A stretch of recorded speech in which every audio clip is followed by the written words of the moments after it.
गजाननं भूतगणाधिसेवितं कपित्थजम्बूफलचारभक्षणम् उमासुतं शोकविनाशकारकं नमामि विघ्नेश्वरपादपङ्कजं। गुरुर्ब्रह्मा गुरुर्विष्णु गुरुदेव महेश्वर गुरु साक्षात् परब्रह्म तस्मै श्री गुरुवे नमः। तस्मै श्री गुरुवे नमः। या कुन्देन्दु तुषारहारधवला या शुभ्रवस्त्रावृता या वीणावरदण्डमण्डितकरा या श्वेतपद्मासना या ब्रह्माच्युतशङ्कर पवित्रभिर्देवैः सदा वन्दिता। सा मां पातु सरस्वती भगवती निःशेषजाड्यापहा निःशेषजाड्यापहा। हरिः हरिः ओम्। हरे राम राम राम हरे हरे। हरे कृष्ण कृष्ण कृष्ण हरे हरे। हरे राम राम राम हरे हरे। ओम नमो भगवते वासुदेवाय। ओम नमो परमात्मने नमः। तब भगवान रुक्मणी को मात्र चिढ़ाते हुए कह रहे हैं कि तुम उस भिखमंगे यानी नारद के बातों में आ गई। वो तो हर जगह हमारा गुणगान करता रहता, मेरे अंदर कुछ नहीं है। हाँ, मैं तुम्हारे लायक कहाँ था, तुमने अच्छा नहीं किया, उतावल में निर्णय लिया। नारद तो मेरा गुण गाया होगा, हकीकत में ऐसा नहीं, मैं गुणवान नहीं। तुमसे सच कहता हूँ, मैं गुण रहित हूँ। और हे देवी, अभी तो कुछ नहीं बिगड़ा, अभी किसी अच्छे पुरुष के साथ तुम जो है अपना पानी ग्रहण कर लो, चुन लो, परलोक में सुख मिलेगा, तुम्हारी अभिलाषाएं पूर्ण होगी। हे देवी, तुम ऐसा जो कहोगे मेरा हरण क्यों किया, तो सुनो, तुम्हारा हरण मैं इसलिए किया कि शिशुपाल का अभिमान खूब बढ़ गया था। बाकी तुमको ऐसा मानने कोई ज़रूरत नहीं कि मुझे तुम्हारी ज़रूरत थी। हे देवी, मैं तो उदासीन हूँ। सुखदेव जी करें, भगवान की ऐसी अप्रिय वाणी सुन करके रुक्मणी जी भयभीत हो गई। भगवान के वियोग के डर से उनको अंग चेतनाहीन होने लगे, हाथ कांपने लगा। पंखा जो भगवान को जल रही थी उनके हाथ से गिर गया, धड़ाम देव बेशुद्ध होकर के गिर पड़ी। तब भगवान से किन देखा कि रुक्मणी हास्य और विनोद की भाषा नहीं समझ पाई, मेरा भाव नहीं समझ सकी। अति दृढ़ प्रेम पास में बधी होने के कारण ऐसा हुआ। स्वाभाविक ही था, भगवान करुणा से भर गए, उनका दिल करुणा से भर गया। तुरंत पलंग पर उतर करके रुक्मणी को पलंग पर सुना करके पंखा झलने लगे। थोड़ी देर के बाद जो है रुक्मणी को होश आया तो कृष्ण ने कहा, हे देवी, मैं तो विनोद कर रहा था। तुम जब गुस्सा करती हो तो तुम्हारा सौंदर्य रूप और खिलता है, इसे देखने के लिए मैं ऐसा किया था, पर तुमने उसे सच मान लिया।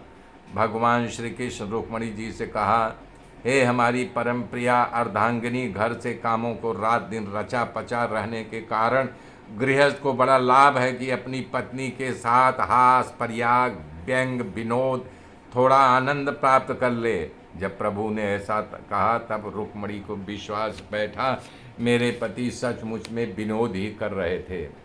तब उनको हास्य उनके चेहरे पे आ गया। लज्जा से शर्मा करके उन्होंने कहा, हे भगवान, आप सच कह रहे हो ना, हमारे आप में समानता कहाँ है, मैं तुम्हारी बराबरी नहीं कर सकती। हे प्रभु, आप सच कह रहे हो कि आप बलवान राजाओं के भय से सागर में छुपे हुए रुक्मणी कह रही, भगवान राजा मतलब तीनों गुण सत्व रज तम, इनके भय से आप अंतःकरण रूपी समुद्र में छिपे हो।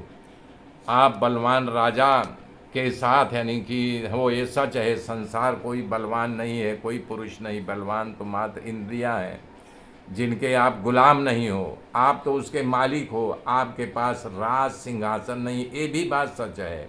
हे भगवान, आपकी सेवा क्षण की करने के लिए जो राज्य पद को तुम्हें मान देते हैं बड़े बड़े राजा, वो आपके चरणों के आश्रित रहते हैं। तो आप जिस काम कह रहे हो आप अकिंचन हो, तो हे प्रभु आपने सच कहा, वास्तव में आप अकिंचन हो, कारण संसार में आप ही हो। आपका स्वरूप ही है समस्त देवताओं जो संसार पूजा करता है, पर देवता लोग आपकी पूजा करते हैं, इसलिए आप अकिंचन हो, दरिद्र नहीं। हे प्रभु आपने कहा था किसी अच्छे से विवाह कर ले, तो मैं क्या मूर्ख हूँ जो अखंड सौभाग्य को छोड़ करके पामर और नासवन से विवाह करूँ। सुखदेव जी कह रहे हैं, रुक्मणी का भाव जान करके भगवान श्री कृष्ण ने रुक्मणी से कहा, हे देवी, तुम्हारे पास ऐसा सुनने के लिए मैं तुमको गुस्से में किया था कि वाकई तुम्हारा प्रेम प्रागट्य हमारे प्रति जो है सच्चा भाव है या कपट भाव है। तो यहाँ हे प्रिय, गुस्सा करने का, हैरान करने का मुझे एक फ़ायदा हुआ, तुम्हारे प्रति प्रेम देखने को मिला। मैं उससे उल्टा सीधा बात किया, तुम्हारी बुद्धि में जो स्थिरता है वो भी मैंने जान लिया कि तुम्हारी बुद्धि स्थिर है। सचमुच में मैं मुक्ति का मालिक हूँ, ऐसा आश्रय करने के बाद जो विषय की अभिलाषा रखे वो सचमुच में मूर्ख नहीं महामूर्ख है। कारण कि विषयों क्या सुख भोगने से नरक की योनि प्राप्ति होती है। हे रुक्मणी, आपको एक बात कहूँ, तुम सचमुच में मेरे साथ प्रेम करती हो, इसकी खातरी कर लिया, विश्वास कर लिया। हे देवी, मैं जब तुम्हारा हरण किया था, तुम्हारे भाई को बांधकर कुरूप कर दिया था, फिर भी तुम एक शब्द नहीं बोली। तुमको यही भय था कि अगर मैं बोलूँगी तो प्रभु का वियोग होगा न, और बलराम जी ने तुम्हारे भाई को चौपट खेलते हुए मार डाला था, तब भी तुमने विरोध नहीं किया। हे देवी, मैं ये भी बात जानती हूँ कि तुमने मुझे प्रेम पत्र लिखा था, मुझे आने से थोड़ा विलम्ब हुआ, तब तुमने निर्णय कर लिया था शिशुपाल विवाह करने से पहले मैं आत्महत्या कर लूँगी। तो तुम्हारे इस प्रेम का बदला मैं कभी भी चुका नहीं सकूँगा। इस तरह से भगवान रुक्मणी को अपना भाव बताया।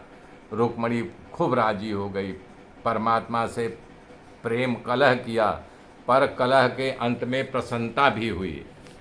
इस प्रकार से बता रहे हैं सुखदेव जी कि हे राजन, भगवान श्री कृष्ण के पास 16,108 रानियाँ थी, जिसमें से 8 रानियाँ जो थी उनकी सही थी, बाकी 16,100 तो जो है लाए थे वहाँ से, भौमासुर के यहाँ से। हे राजन, भगवान के यहाँ दरेक पत्नी के 10-10 पुत्रों का जन्म हुआ था। बता रहे रुक्मणी के द्वारा 10 पुत्रों का जन्म हुआ था। उनका नाम इस प्रकार था, प्रदुम, चारुदेष्ट, सुदेष्ट, चारुदेश, सुचारु, चारुगुप्त, भद्र, चारु, चारु भद्र, व्याघ्रुद्र और चारु। ये सभी पुत्र कृष्ण की तरह बलवान और रूपवान थे। सत्यभामा के द्वारा जो 10 पुत्र थे उनका नाम भानु, सुभानु, स्वरभानु, प्रभानु, भानुमान, चंद्रभानु, बृहद भानु, अतिभानु, श्रीभानु और प्रतिभानु था।